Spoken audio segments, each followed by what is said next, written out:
Welcome to Catching Up to FI, a podcast on mindset, money, and life for late starters of any age on their journey to financial independence. I'm Bill, and I'm a late starter.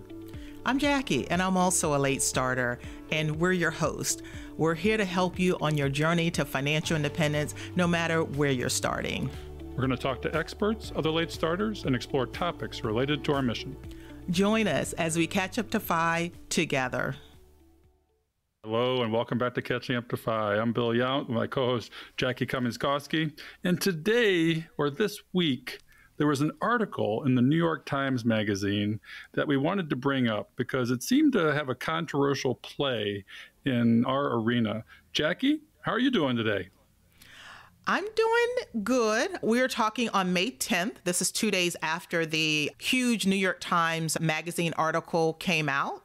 I say huge because if you go look at the article on the New York Times webpage, there's like 1,100 comments. But we've been having a lot of interesting conversations about it. Yeah, well, we're not alone today, Jackie. We have an old friend. We're back together with an old friend, Amy Coroso. Welcome to the show. Hi, Bill. Hi, Jackie. Thank you. I'm excited to be talking to you. Yeah, well, it's good to see you again. Last we talked, it was Guardians of the Galaxy or Avocado Toast and Guardians of the Galaxy. That was your episode. And we talked about your book and your passion for helping women regroup on their finances and get control of their financial lives to sort of in the direction of financial peace and security. I think you used the word security. And you're on a mission to do that. We're going to talk about that in a little bit, but let's talk about this article. Amy, you read this just today. What did you think? I think you know, Bill, that my philosophy around money is to not shame people on what they want to spend it on. And I think that's part of the reason that my podcast episode was called Avocado Toast and Guardians of the Galaxy.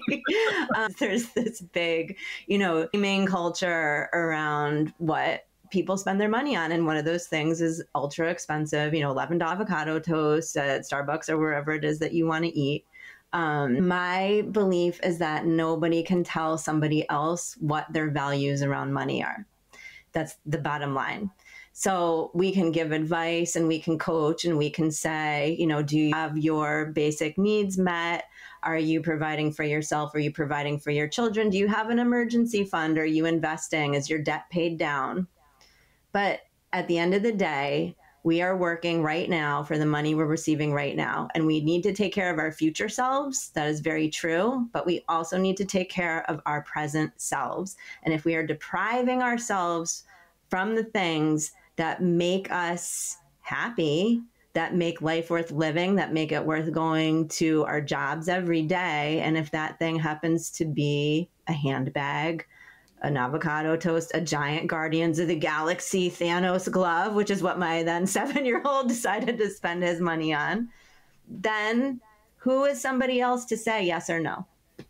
Well, this article is titled, and this title is actually quite controversial in itself, Your Neighbors Are Retiring in Their 30s. Why Can't You? The subtitle is Meet the Schemers and Savers, and Savers obsessed with ending their careers as early as possible. And the title picture of Alex Wong, a firee, is him with a flamethrower and a Lamborghini in gold on the front page. I mean, is there something more clickbaity in this world than this title and picture? Now, Bill, so I want to say, so the guy's name is, let me make sure I have it right, Alan Wong.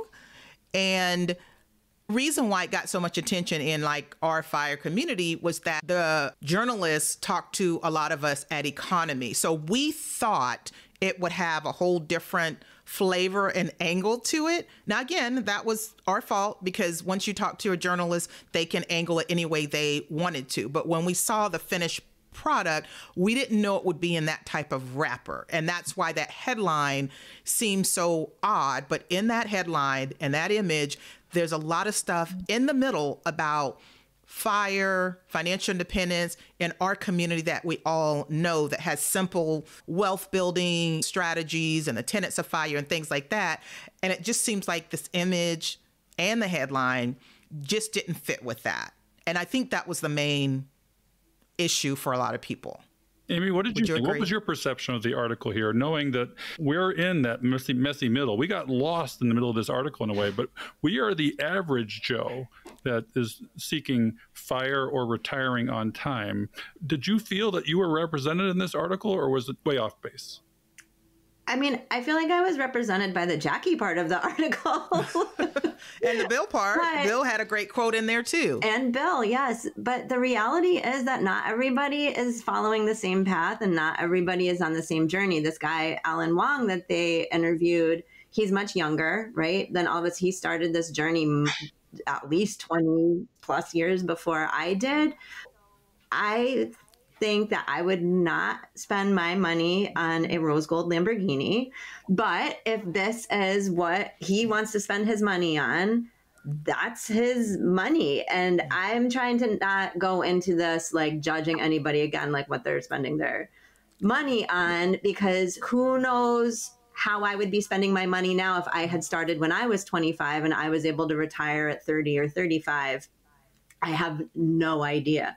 I'm here, I'm a divorced mom with 2 kids, and I'm trying to retire somewhat early so I can still enjoy the rest of my life. So my path is a lot different than Alan's.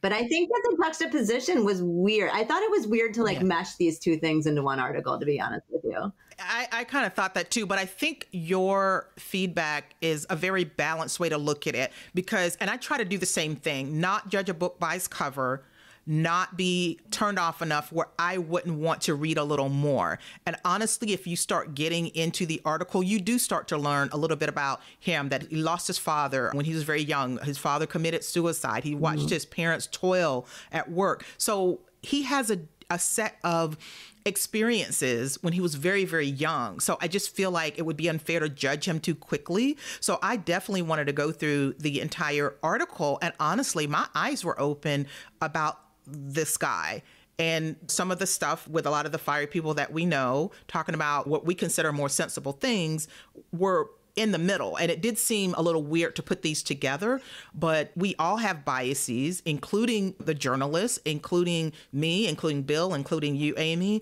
And I think that kind of shows through. And if somebody wants to go through the article, but they just hated the headline and hated the visuals, there is an audio version. You can click play and you can just listen to it. And I did both. And honestly, I got a lot of value out of reading it, not just from seeing my friends and not just from seeing myself, but all the other things that was wrapped around it, particularly, Alan Wong. And they said he developed this app and that's what made him a bunch of money. And it was so interesting. I'm looking it up, but his company or the app was called Rego Apps. And he has a huge presence on Instagram and all that and his Lamborghinis. But I'm with you, Amy. If that's what's important to him and that's what's valuable to him, it's not for us to judge. Mm-hmm. So I didn't get as turned off as some people may have. And I definitely wanted to read the article and appreciated that there was some balance that showed things through a different lens and different approaches. So his was not the only one. Imagine if all of us decided not to talk to the journalist and not to contribute to the story. This would be the only thing people would see. So do you want to be a part of it and represent a certain voice? Or do you just want to sit back and complain? So I got value from reading it, and we can't change the direction or influence the direction of the article. The journalist is going to do what they're going to do. The publication is going to do what they're going to do. But I enjoyed reading it. I did. And she was a good journalist in terms of her writing style and putting together all of the information for the article. So, Bill, you're asking us, but I'm curious what you think. No, I do agree with you more than you think. This article, as Frank Vasquez, one of our other guests, said, is bookended by sensational stories.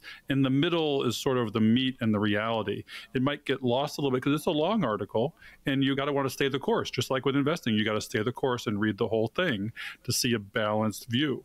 On the back end of the article is Sam Donegan, the financial samurai, and he led a life that was not too different from the flame-throwing Alan Wong. And what is his FIRE number? $300,000 a year. People can't reach that. Our audience can't necessarily reach that. These are numbers that don't make sense for the average Joe that's stuck in the middle.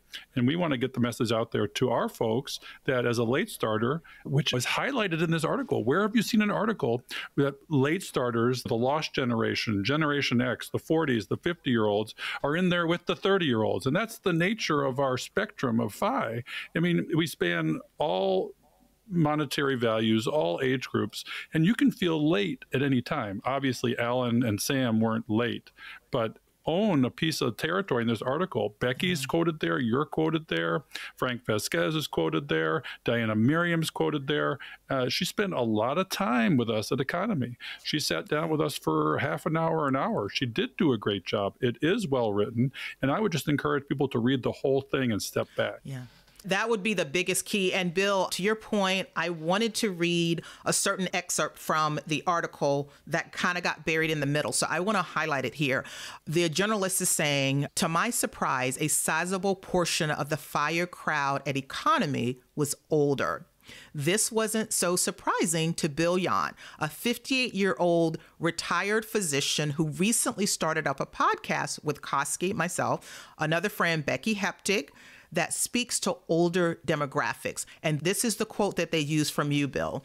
The average American is a late starter, Yount told me. That's just who we are, living in this consumption society and not having the mentality of saving often or early. And end quote. And then she says, and these things are no longer 9 to 5, 40 years gold watch, the way that it was for our parents' generation. And then another quote from you is, I'm not in the gold watch generation. Gen X got lost, got forgotten. Did you feel that way in the placement of this article and our part as late starters? Amy, I'll turf that question to you. I don't think that that piece was lost in the article. The juxtaposition was weird, but I do think the journalist is trying to show two extremes, right? Because obviously the Alan Wong example is quite extreme. Not all 25 or 30-year-olds have this amount of money and can retire. And the FIRE movement does tend to be extreme in its thinking. People do get very set in their ways that this is the way that things need to be done, and then may have a harder time accepting that other people are doing things different ways with their money.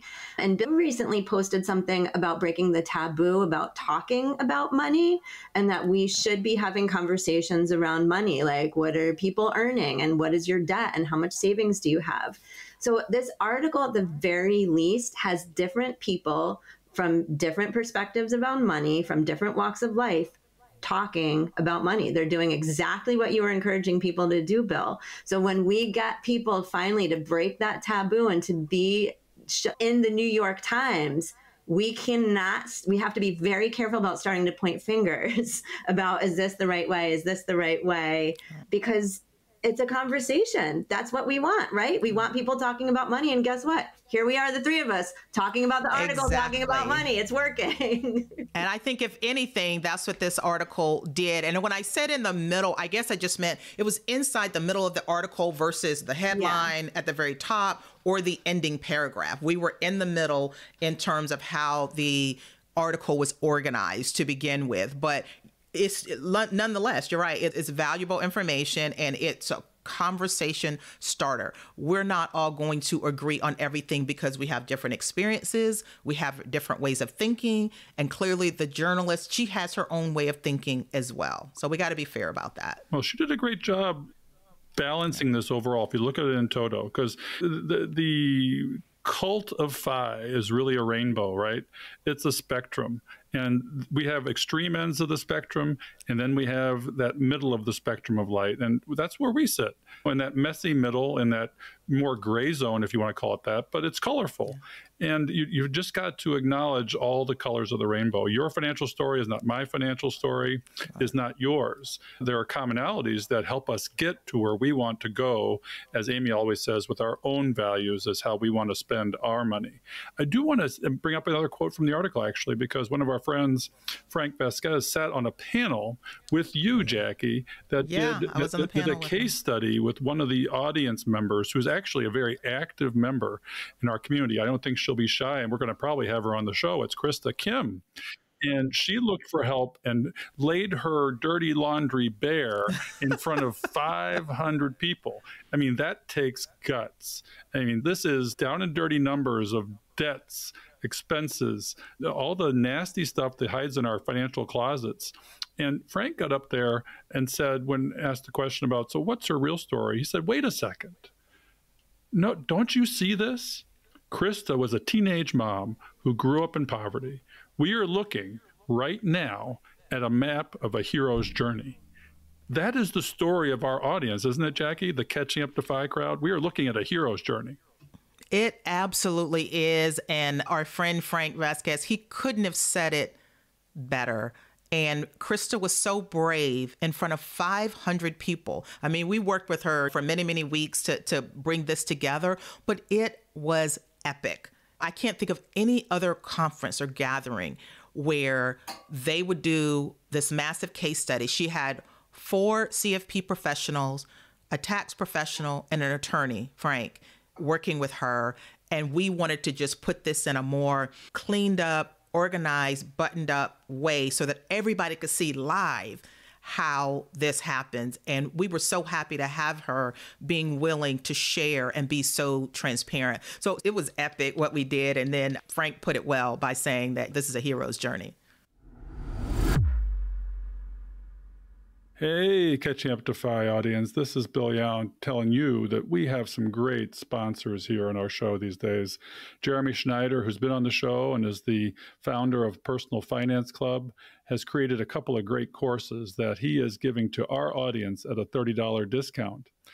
Click on the link in the show notes to get this deal, and you can have the course, How to Money Like a Millionaire, which normally is $99, but you can get it for $69 using the code CUTOFI if you click on the link in our show notes. The other course that he does is called Build Wealth by Investing in Index Funds. And again, this course is only $99 normally, and it's such a great value already, but you can get $30 off and pay $69 for this course as well. Now, why not take them both? Buy his Ultimate Personal Finance Bundle, which again is normally $149, but you get $30 off the bundle if you use the code CUTOFI. Go to the show notes and find the link for these courses and get started on your personal finance journey. Well, not everything in the article is accurate either, Jackie, right? Oh, yeah. Journalists don't get it right 100%. Apparently, I wasn't told. I'm the last one to find out, and it's in the New York Times. I'm retired. I had no idea that I was retired. I mean, so you know what? Maybe we can get them behind the scenes on how that works. So we talked to the journalist, and that was back in March during Economy. And then several weeks later, we don't know when the article is going to be published. We don't know. We didn't know anything about it, but we're willing to chat with her. Well, then a fact checker comes behind the journalist, which is something that I'm glad that they do. It's a professional, very large media outlet, so they should. So they sent you a series of questions to verify, and they sent me a series of questions to verify. So you said they didn't ask you about whether or not you were retired? I don't know. It got lost in the wash. Yeah. I mean, for me, I remember the questions, okay? And some of them, I would say 90% of them, they had it correct. And I had to go through, I had like 15 questions. And I had to go through each of them and say, yes, that's correct. Yes, that's correct. Or no. Well, one of the things they asked, and they, looks like most of them, they did correct in the article. But there was one question that said, you were on food stamps when you were growing up. And that wasn't true. So I said, no. I said, I wasn't on food stamps, but we're on the free lunch program. And it ended up saying that I was on food stamps. I mean, it didn't change the essence of the point. I was poor growing up. But as a fact, that wasn't exactly correct, but they're not perfect. They talk to a lot of us. And I just noticed that that was one of the fact-checking questions that I got. And it ended up that way anyway. And it was harmless. And it still kept the essence of what was going on, which was that I was poor growing up. But yeah, the fact checker, it's great that they have a fact checker, but like you said, they don't get everything right 100% of the time. Oh, I'm enjoying being retired for a nanosecond. Yeah, there you go. It's my first nanosecond of fame in the New York frickin' times. Yeah, I was about to say, maybe she just had a premonition about you being retired, and I've been nudging you like, come on, Bill. And the one thing she didn't do too, that I'm like, oh, you can't have everything in there. She didn't label the podcast. She didn't say we started a podcast, but she didn't say, yeah, this is its name. I was thinking about that, and I'm like, well, Bill, her job is not to promote our stuff, yes, right? You had to try it for sure. Now, I can say, and don't get jealous, but she did mention my book, Fire for Dummies. So I appreciated that, but I didn't know if she was going to mention it or not. They have no obligation to do so. I mean, she could have included a link going to Amazon saying buy the book here, but I knew she wasn't going to do that. Okay. Yeah, it could have been very easy. A link to our podcast under Catching Up to FI. There are no links in the article. This is an online article. That's true. That's interesting that they don't link things for you to make our lives as we want to get our message out to people outside of the FI community. I mean, Amy, isn't that your goal with your women's movement? Is let's get people that aren't in the bubble of this is where we're talking about money. Let's bring those people that don't talk about money in. And this is an opportunity to do that, right? 100%. I mean, the biggest goal is to get women who are not currently thinking critically about their money to start thinking critically about their money and really teach them why they should be thinking critically about their money. But it's obviously always easier to get to people who are already in that mindset and paying attention. But I think the women who are not thinking about it are really the women that we need to get to for a million different reasons.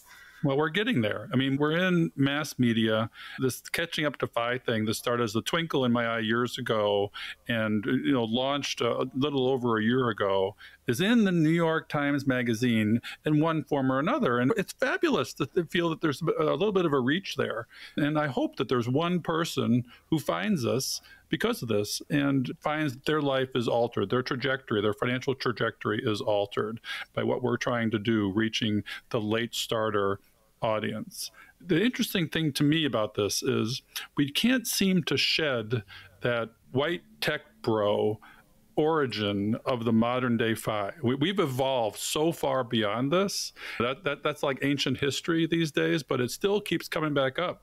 Can you ladies tell us for a minute, what the original face of FIRE was and how it maybe has evolved to the present day face of FIRE? I'll let Amy go first. Oh, you guys are so much more knowledgeable about the FIRE movement than I am. But yes, when I think FIRE, what did you call it? The white-faced tech bro, Bill? Close enough. Yeah. They can't even shave, okay? They don't even have a beard. When I think FIRE, the first image that comes to mind for me is Mr. Money Mustache. So I do think that FIRE is often associated with a more like male-dominant presence. But I do think that it is slow. The demographic is changing. I think you mentioned earlier when we were talking that there's a lot more women participating in your Facebook group. I certainly have a ton of women reaching out to me who want to be more involved with their finances, who want to have a better understanding about how money works and how to manage it and to reach financial security. And I don't think that's necessarily unique to the FIRE movement necessarily, but I do think more women are interested in saving for their future and retiring and are also late starters. I mean, most of the women and the demographic that come to me are between 35 and 55. So I don't know if I would consider 35 a late starter, but certainly, any past 40, which includes me, is I would think a late starter. But I do see that women are taking their money much more seriously and are ready to learn. That's my experience. Yeah. And for me, I'm well acquainted with the FIRE community. I consider myself a big part of the FIRE community. You wrote the book. Yeah, I wrote Literally. the book of FIRE. FIRE for Dummies. Yeah, I get it at Amazon. So when I started learning about the FIRE community, it came on my radar around 2014, 2015. And I can tell you that it was what ends up in the media and what stereotypes are about. Typically, there's some reason that came to be. And there's a little bit of truth in it. So in the early days, when I'm discovering it in 2015, it was, like you said, primarily white, young, high income. It seemed like a lot were engineers. They were in technology. And a lot of times they had a partner that also had a high income and no kids. Like that would have been the avatar. And so for me, little girl, Black girl that grew up in poverty, that seemed like a flamethrower with a guy standing in front of a Lamborghini to me, because it seemed so pie in the sky to me. But as I'm digging into it, and I have this curious mindset, so I like to get answers. And as I'm digging into it, I had to work really hard and dig really deep to find the pieces that applied to me and my life as a Black single mom, divorced single mom. And so I had to learn early on that I couldn't just toss everything to the side that wasn't like me. I would still go through it. Podcast was like my main way of learning. I'm an auditory and visual learner. So I would listen to a lot of podcasts. Now, again, they weren't just like me, but I would listen to the whole thing. And even if I pulled out one thing that helped me or applied to me, it was worth it. So I learned not to throw out things just based on the surface. And that's when I saw this article, it reminded me of that, how different everyone else looked in their situation, from financial to whatever other, advantages they might have had.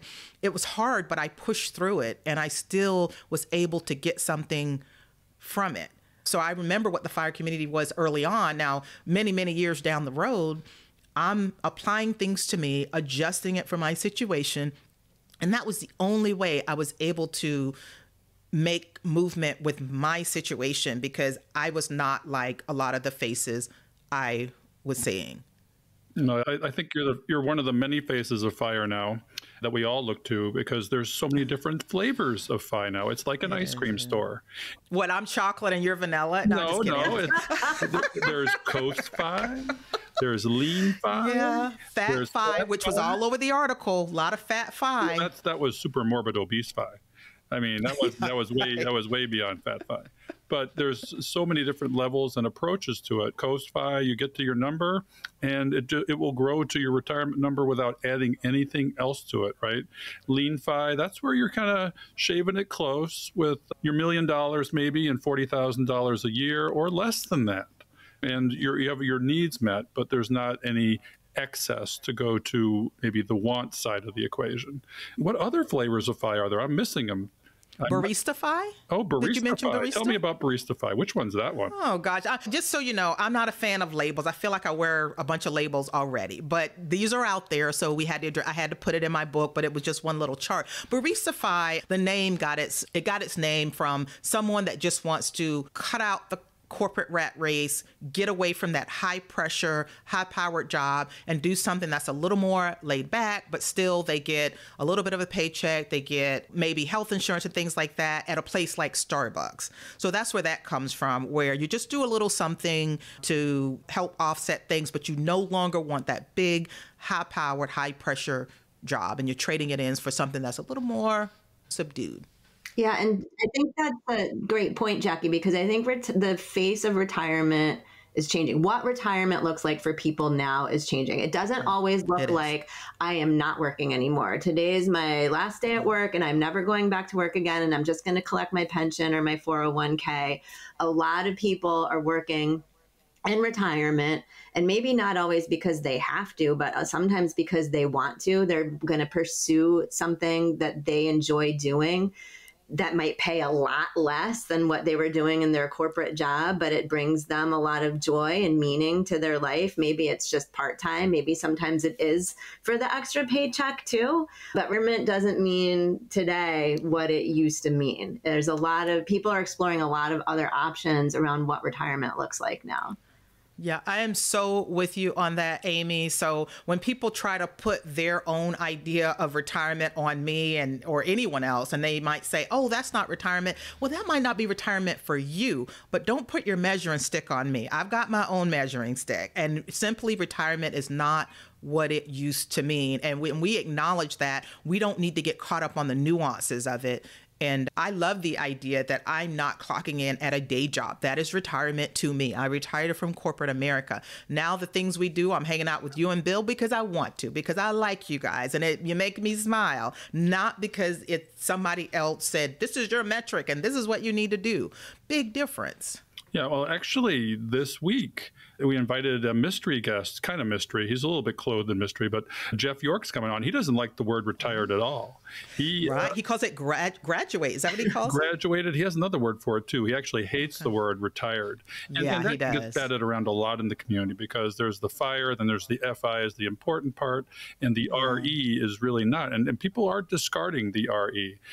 Yeah, and I'm not one of those people. I mean, my opinion, I need the RE. I needed to separate from my corporate job, but I don't discount anyone that feels like they should drop it. Then drop it if that's for it. But there's plenty of people that they do need to decouple from their job and actually retire. Maybe that's a big reset for them. Who knows? I needed the reset. I needed the RE. Absolutely.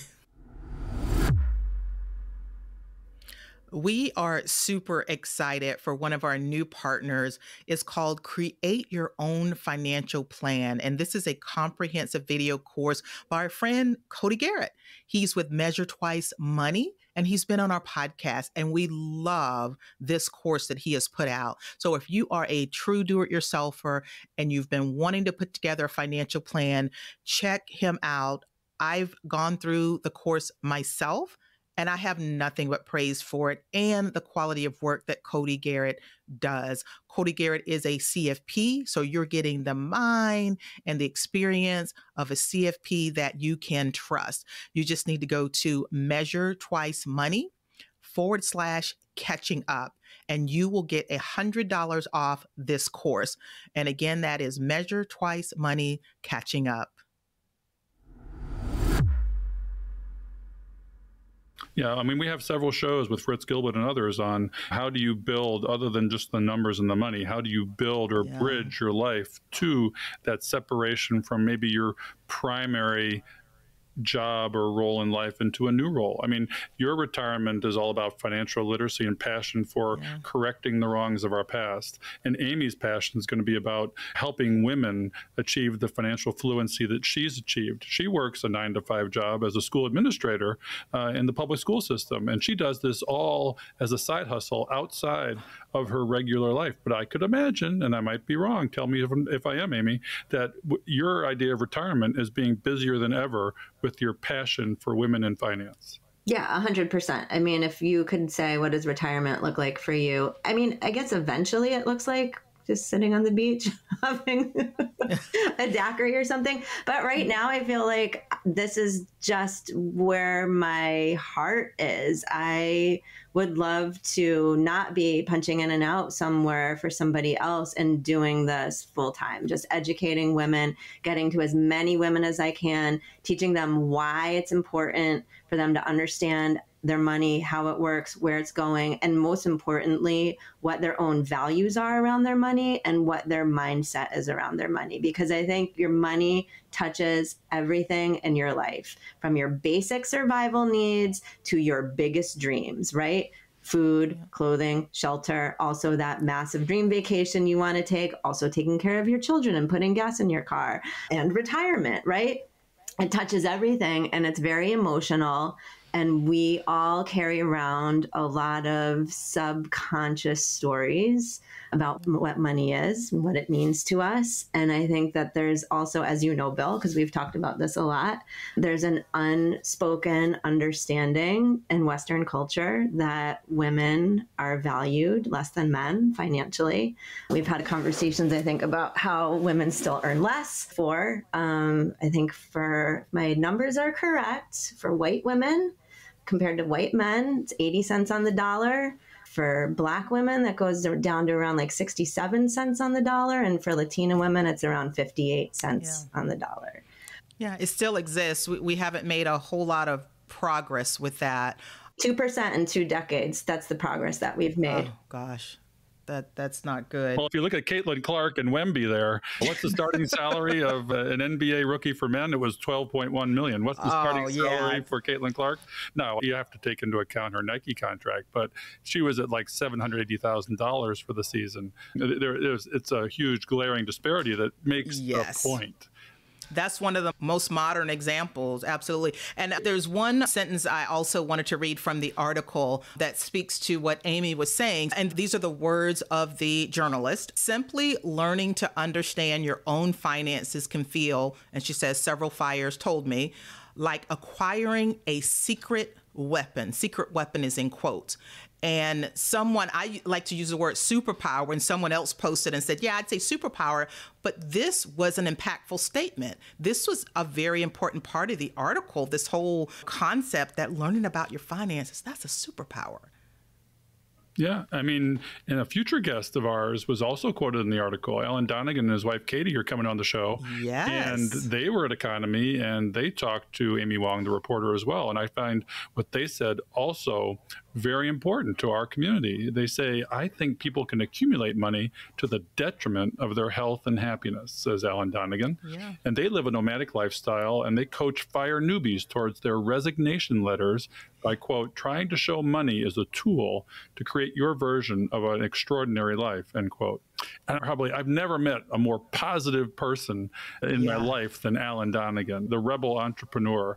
His wife maybe comes a close second, because the two of them are on fire. I agree with you that totally. I look forward to our conversation with them on the show. But yeah, we'll have to have him flesh that out a little bit more. Well, it goes to show you the kinds of people that are at a conference like Economy. And I've been trying to get Amy to come to Economy for 2 years now. And maybe I can put a little peer pressure on her on this show to throw it down. The gauntlet is thrown right here, right now. See me next year at Economy in March, Amy, if you can all make that happen.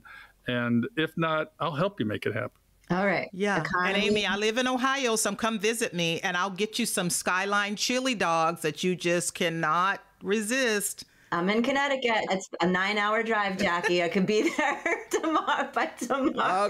Oh, and you always got a place to sleep. Just you hit me up and I'm like, come on, girl, here's the garage code. Go on in, even if I'm not here. So a little bit of language that they used that was a little weird, but I'll just read this part and see what you guys think. So she says that the original FIRE doctrine revolves around delay of gratification.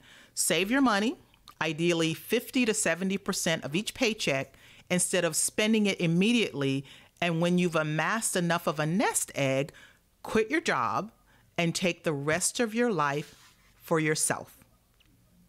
So I like the essence of what she's saying there, but like the doctor, I remember putting something like that in my book, and I was clearly saying there's no doctrine that you need to sign to be a part of the FIRE community. Like no one owns FIRE. No one's the leader of FIRE. And then when she's mentioning the 50 to 75%, I feel like that's been the number that is always out there. I never got to a 50% savings rate. So that's a very broad assumption.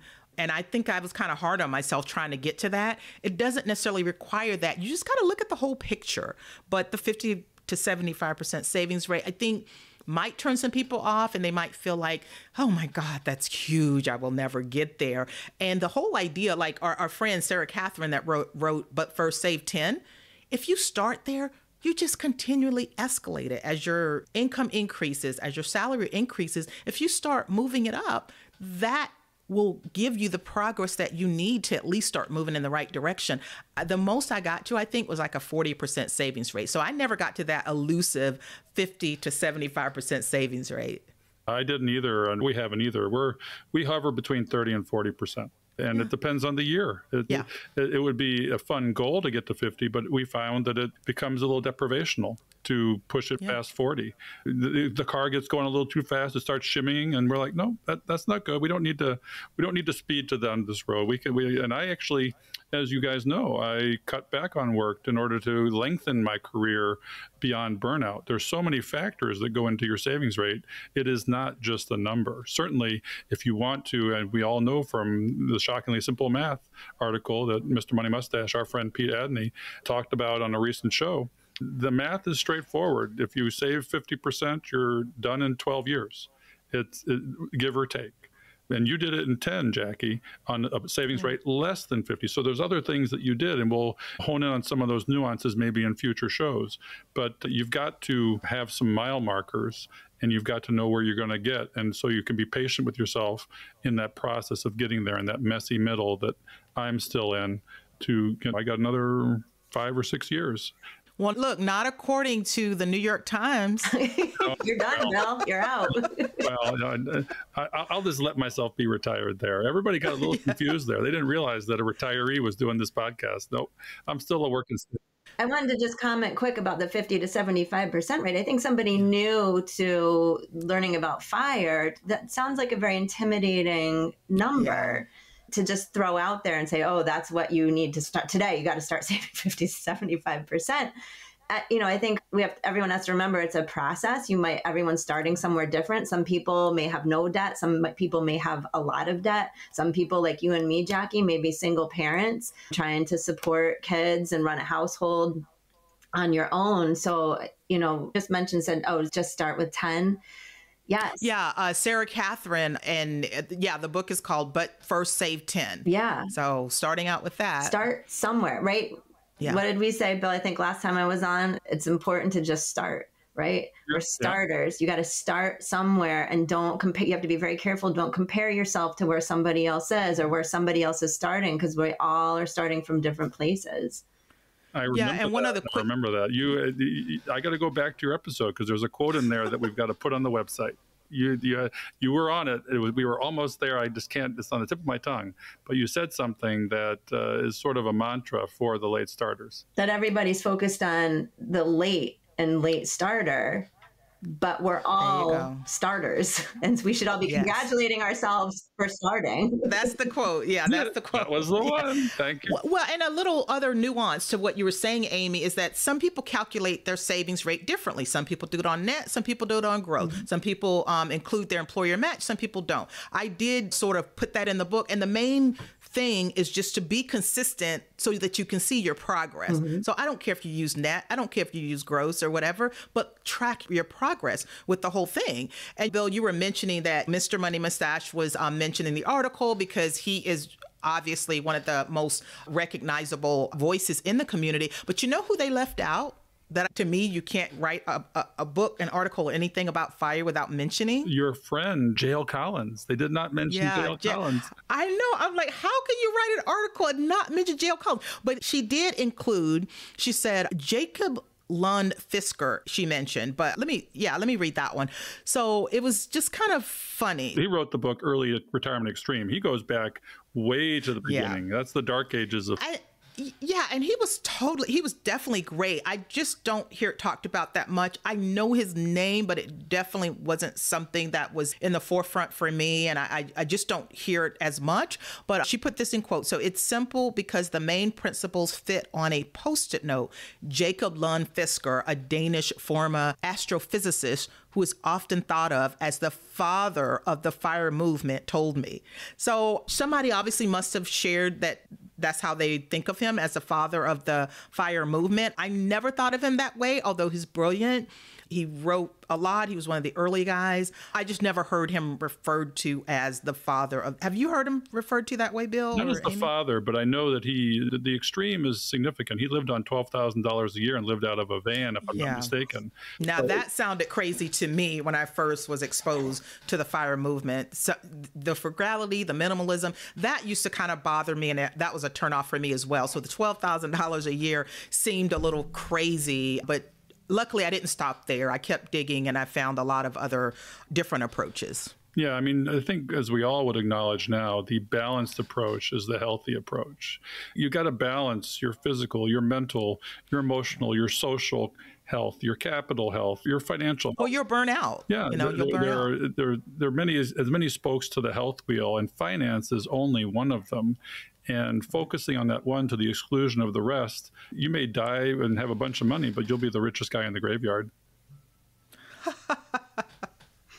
LOL. Can't take it with you. Yeah. Well, guys, this has been great talking about this article today. I think we need to put this out there as a current events catching up episode, maybe in between other episodes. And maybe we should do more of this where we take something that's contemporary, something that's a hot topic. This article hasn't even come out in print yet. It comes out tomorrow in the 11th version. Or Saturday or Sunday. So we're recording this on the 10th. It comes out sometime this weekend. So May 10th or 11th. But I guess my final question would be, Bill and Amy, do you think this article is worth reading through to its entirety versus, you might be turned off by the headline. You might be turned off by the original image or what someone else is saying. Was it worth the read? Did you get value from it? And would you recommend other people read the entire article?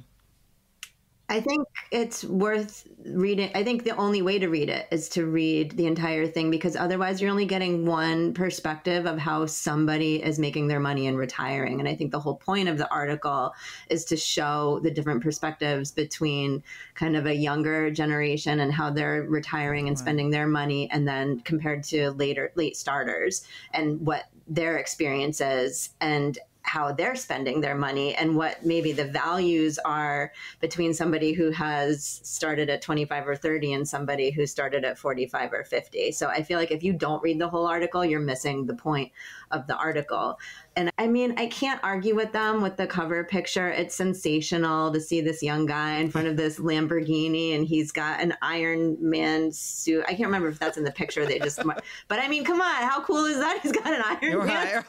And you know what? It might have gotten the attention of some younger people when it otherwise might not have. So there's some value in that. And it wouldn't be the one that I picked, but boy, did it get a lot of attention. And we have to remember that their goals and their priorities might be slightly different than ours. So if they wanted a lot of eyeballs on this, a lot of discussion and a lot of comments and a lot of readers, they accomplished that. And even though maybe it may not be the picture that you would have chosen, it still got readers reading about you. It still got readers learning about your book. It still got readers learning about the FIRE movement who may otherwise never have laid eyes on it before. Yeah, there are entry points for all of us, and we are individuals that share commonalities, is what I would say. And as long as you can use your filter, and we are adults, so we have to use a filter and filter out what you notice to be sensational and look at some of the meat that's in there, I think there are valuable nuggets, and that where you'll want to dig a little deeper. Hey, people do this. I don't have to work 9 to 5 for 40, 45 years and get the gold watch. People still think that they got to work till 65. Well, if you play your cards right, you don't. And even if you don't play your cards right, you've lived life, you've had the experiences we've had. And when you, as you say very well, Amy, as opposed to focusing on the late starter, focus on the starter. Get started now. Reach out to our community, reach out to you and your future organization. We're going to talk about Amy's new movement that she's creating for a community of women that support each other in achieving their own version of FI. Ladies, it's been a pleasure, as always, to talk with you about all things finance today. I want to thank our audience for listening to Catching Up to FI. So, Bill, as you know, we cannot do this show without our amazing staff and the people that help us put this on. So our social media is Diana Falk, our editor, Fritz Bassard, and show notes are done by Sarah von Sternberg. We love them and they keep us going. Yeah, I mean, this show wouldn't have the quality it has without our folks, our peeps. And we'd also like to give you a few calls to action for the show. We love our community, and we hope you love us back. If you want to support the show and what we're doing, you can do that at Buy Me a Coffee, which is a platform that allows you to virtually say thank you if you get value from our content. The link is in the show notes, or you can head over to our website at catchinguptofi.com and click on the Support the Podcast tab at the top right. We hope you've enjoyed this episode of Catching Up to FI. We would appreciate it if you could leave us a 5-star review so that our message can reach others. While we are financial educators, and I'm a financial professional that loves to teach, Our content is for general education and information purposes only. We are not providing financial, legal, or tax advice. Always do your own research or consult a professional before making important decisions. We'll see you next time on Catching Up to 5.